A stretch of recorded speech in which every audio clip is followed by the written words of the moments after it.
Donc bonjour à tous et à toutes. Pour commencer quand même, bonne année. Alors je vous souhaite des cacahuètes et des tomates vertes. Si vous ne comprenez pas, je vous invite à aller voir sur le blog le dernier article que j'ai publié lundi matin. Il y a une super chouette vidéo sur la créativité, vous comprendrez le problème, l'idée avec les cacahuètes et les tomates vertes. Donc voilà, je suis ravie de vous retrouver en ce début d'année 2020 avec plein de bonnes résolutions ou pas du tout de bonnes résolutions, c'est comme vous voulez. Et je suis ravie de vous retrouver aussi pour le SOS comme c'est. Donc on va démarrer tout simplement. Donc vous pouvez attraper votre café. Je me représente juste rapidement pour ceux et celles qui ne me connaissent pas encore et qui ne connaissent pas encore le rendez-vous. Donc je suis Sandrine Donzel, je suis psychopraticienne, conférencière et autrice du blog S comme c'est, que vous pourrez retrouver le lien dans la description de la vidéo. Mon métier, c'est d'aider les gens à décoincer les problèmes émotionnels et ou relationnels dans lesquels ils sont coincés. Et donc, je propose dans ce cadre-là ce petit rendez-vous du mercredi matin où je vais tirer au sort une de vos questions que vous m'avez envoyées par mail et je vais tenter d'y répondre efficacement en 10-15 minutes. Allez!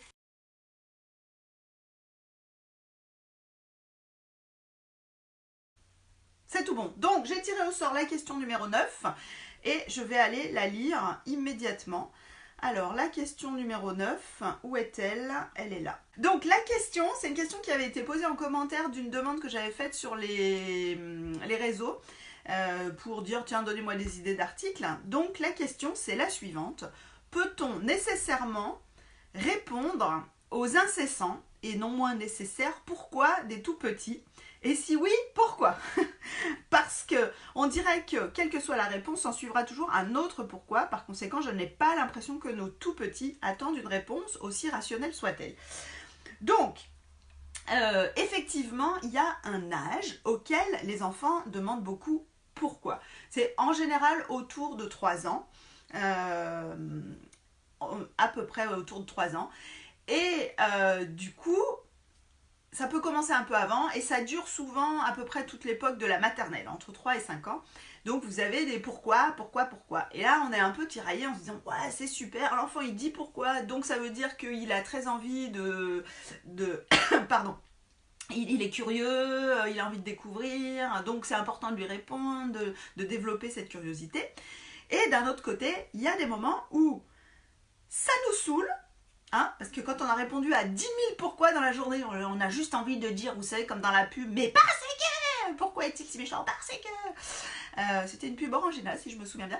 Et donc, et aussi, des fois, on est un peu démunis parce qu'il y a des questions qui sont quand même assez intéressantes. Alors, je vois que j'ai une question de Satsu qui me dit, on ne peut pas suivre le live sans l'appli Facebook. Je ne crois pas, non, malheureusement. Alors, je reviens sur ma question des pourquoi. Alors juste pour ceux et celles qui regardent ici la vidéo en live, et vous pouvez la voir en replay sur la page Facebook après et sur la chaîne YouTube et sur le blog évidemment. Donc je continue. Alors dans les pourquoi, pour moi, mon observation me fait dire qu'il y a différents types de pourquoi. Il y a des pourquoi un peu scientifiques et philosophiques. C'est un peu la même famille, c'est pas tout à fait les mêmes sujets. Donc dans les pourquoi scientifiques, pourquoi il pleut, pourquoi le chien a des poils, etc. etc. Pourquoi le chat miaule quand on lui tire la queue, voilà.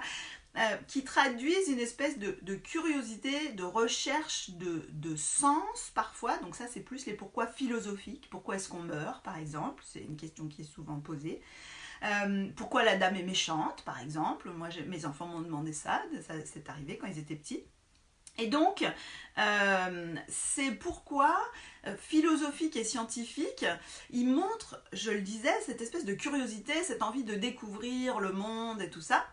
Et moi, je suis tout à fait partante de l'idée qu'il ne faut pas répondre systématiquement au pourquoi. Y montrer de l'attention, oui. Y répondre, pas forcément. Alors le premier niveau, c'est que quand un enfant dit pourquoi, un pourquoi scientifique ou un pourquoi philosophique, il cherche à comprendre. Si on répond trop rapidement directement à la question, donc l'idée c'est pas de répondre à la question, c'est de répondre à la démarche. En général, un enfant qui pose une de ces questions philosophique ou scientifique, il a déjà réfléchi, en fait. Ça fait déjà un moment que ça trotte dans sa tête et il ne nous le livre pas comme ça, boum, directement. Et même s'il n'y a pas réfléchi, c'est intéressant de lui demander qu'est-ce qui fait qu'il nous pose cette question. Qu'est-ce qui s'est passé qui l'amène à ne pas comprendre telle ou telle chose ou à se poser telle ou telle question. Alors ça, c'est important parce que ça va nous donner tout simplement des éléments de compréhension de quel est le problème que l'enfant essaye de résoudre.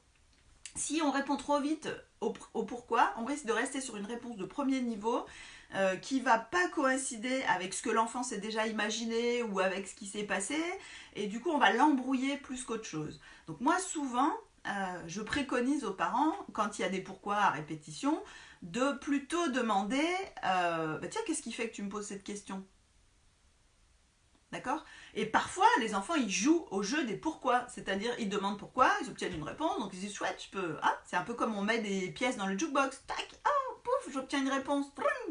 Dans les distributeurs, je mets une pièce, bim, j'obtiens une friandise, bim, je remets une pièce, je remets une pièce, je remets une pièce. Donc c'est un jeu, en fait. Donc, si c'est juste un jeu, alors ça vaut le coup ça vaut le coup de répondre par une question, parce que du coup ça va désamorcer le jeu et vous allez savoir si c'était juste un jeu. Si c'est juste un jeu, ils vont arrêter, du coup non, en fait ça les intéresse pas la réponse, et si ça n'était pas un jeu qui avait vraiment quelque chose à comprendre, alors ils vont préciser leur demande. Donc les bonnes questions, c'est qu'est-ce qui fait que tu me poses cette question? Je crois que c'est Haïm Ginott, alors c'était pas un pourquoi, mais Haïm Ginott dans le livre Entre parents et enfants, me semble-t-il, il raconte cette histoire d'un papa aux États-Unis qui était avocat et son fils il lui pose la question, donc c'était pas un pourquoi, c'était quelle est la... Combien y a-t-il d'enfants qui sont abandonnés aux États-Unis? Alors le père, très content que son enfant s'intéresse à ça, lui donne des chiffres, répond, etc. Et puis du coup l'enfant revient avec oui, mais il y en a tant, oui, et combien il y en a dans notre état, et combien il y en a dans notre comté, et combien il y en a dans notre ville, et combien il y en a dans notre quartier. Et au fond du fond, la question c'était qu'est-ce qui peut faire qu'un parent abandonne son enfant? Pourquoi un parent peut être amené à abandonner son enfant? Donc si vous ne répondez pas à la bonne question, les questions vont revenir tout le temps.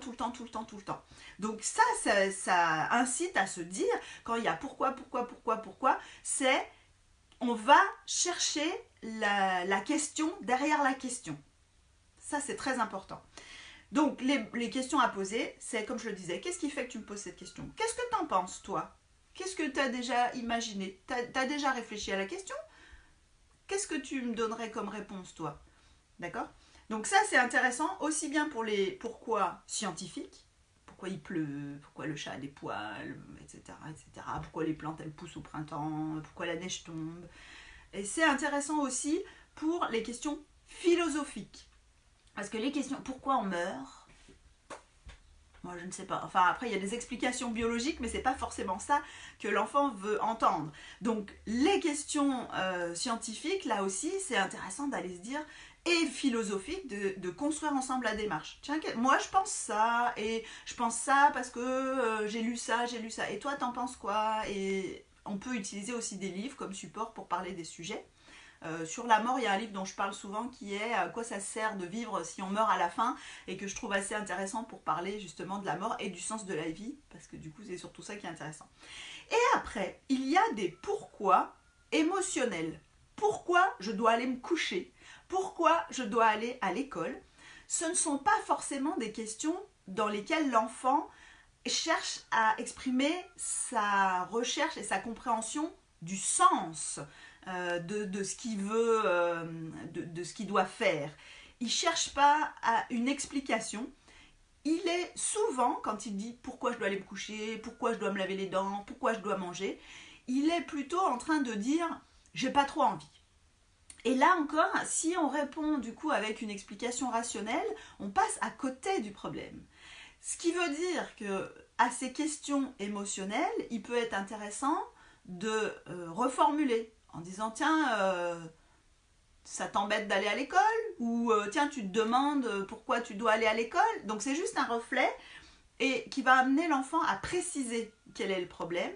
Un enfant qui n'a pas appris à dire je suis un peu triste parce que je préfère rester avec toi plutôt que d'aller à l'école. Et après, on peut accompagner ça. Bah oui, ok, t'es triste, qu'est-ce qui pourrait t'aider dans la journée, etc. Il va dire pourquoi je dois aller à l'école. Vous allez lui dire bah, parce que c'est obligatoire. Et il va rester avec sa tristesse et il va pas être accompagné. Donc, c'est important d'aller approfondir la question avant d'y répondre. Sinon, vous répondez à côté de la question et le pourquoi revient tout le temps, tout le temps, tout le temps, tout le temps, tout le temps. Donc ça, c'est les 3 catégories. Le pourquoi philosophique, le pourquoi scientifique, le pourquoi émotionnel. Je pense pas en avoir oublié. Si vous avez des exemples de pourquoi que vous posent vos enfants, n'hésitez pas à me les mettre en commentaire et puis je pourrais rebondir là-dessus. Et puis après, il y a aussi,